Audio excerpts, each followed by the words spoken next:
The last thing the sheriff's office expected that morning was proof that Nancy Bell might still be alive. The envelope was plain. No name, no address, just 5 words typed in all caps. Nancy isn't dead. She's hiding in plain sight. The DNA from the envelope changed everything. It didn't belong to Nancy. It didn't belong to Linda. It matched a woman declared dead in 1997. Sheriff Don Reeves stared at the report. "This isn't just a disappearance anymore," he said. "It's a resurrection, or a cover-up." Brookdale, Texas, a town where everyone knows everyone, where church bells ring at dawn, and the biggest scandal used to be who stole the pie at the fair.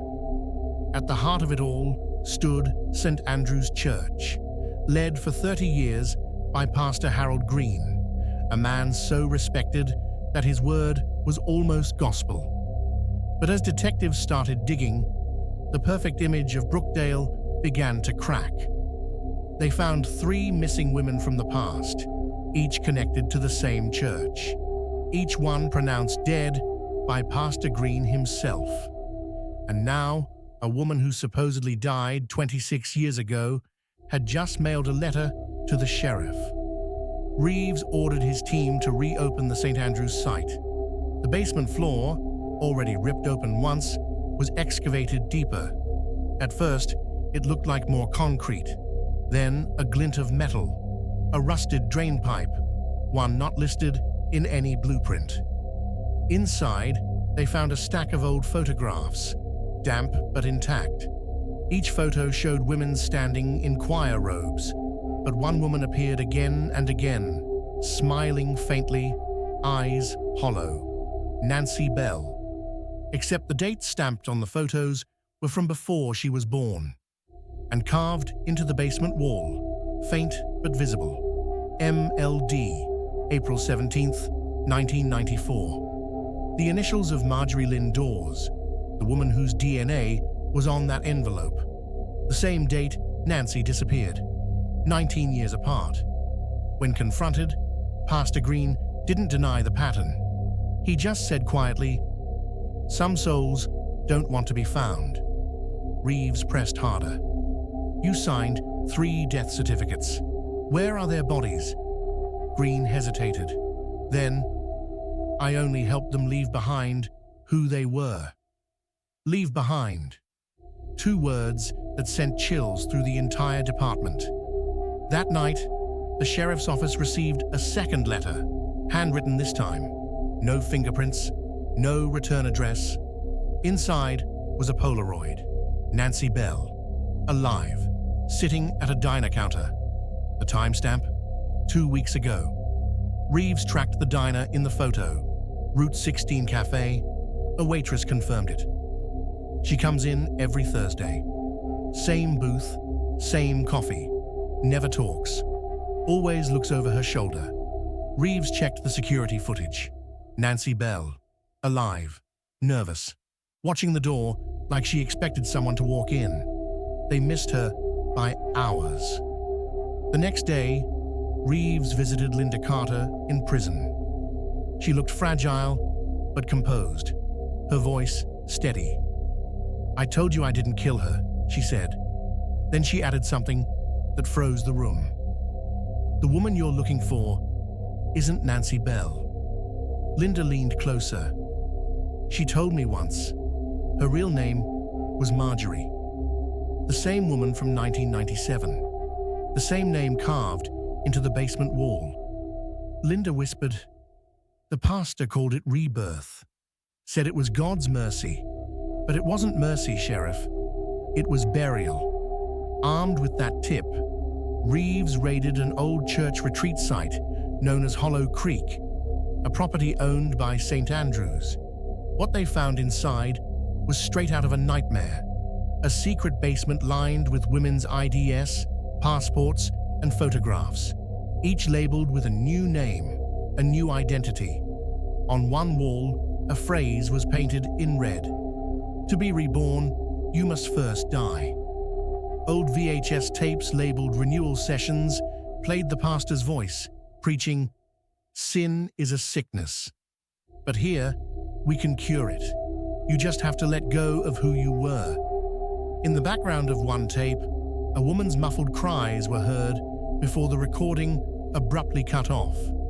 The renewal program wasn't redemption. It was a cult. And Nancy Bell, if she was ever real, was its creation. Days later, the door to the sheriff's office opened. A thin woman, in dark glasses, limping slightly, walked in. "My name is Nancy Bell," she said, "and I need to tell you what happened." She told them everything. The night she vanished, Pastor Green had promised her atonement. He told her she could start fresh, that her past would be washed away. He gave her coffee laced with a sedative. The last thing she remembered was seeing another woman standing in the shadows, a woman who looked exactly like her. When she woke up, she was at Hollow Creek.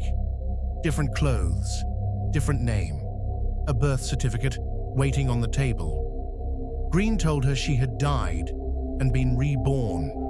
She lived under that new identity for years, isolated, brainwashed, afraid to leave, until she saw Linda's face on the news, convicted for a murder that never happened. Nancy said, "That's when I realized who the real monster was." And it wasn't Linda. With Nancy's testimony, the FBI raided St. Andrew's Church again. Beneath the second concrete layer of the basement, they found remains. 3 women, all buried in identical positions, hands clasped, faces turned upward. Pastor Harold Green was arrested mid-sermon. As agents led him away, he smiled and said, "You can't imprison salvation." During the trial, prosecutors revealed that Green forged documents, faked deaths, and buried women who wanted to leave his renewal ministry. He called it mercy through rebirth. He was sentenced to life without parole. Nancy Bell's testimony cleared Linda Carter, who walked free after 2 years behind bars. Outside the courthouse, she said quietly, "Faith was supposed to save us. Instead, it buried us months after the trial. Demolition crews tore down the old Hollow Creek retreat. Beneath the rubble, they found a small box sealed with tape. Inside was a cassette labeled for Reeves. The sheriff, now retired, played it in his living room. The voice was unmistakable. Pastor Green. "Sheriff Reeves, you think you've stopped me? But faith doesn't die with one man. There are others, they're waiting. And soon, they'll begin again." Then came the faint sound of women singing. The same hymn Nancy said she heard during her rebirth. Reeves turned off the tape and sat in silence. Outside, the wind howled through the Texas hills like a choir in the dark. A week later, Nancy Bell disappeared again. Her house was empty. No signs of struggle, only a note left on the counter: "You can't bury the truth forever."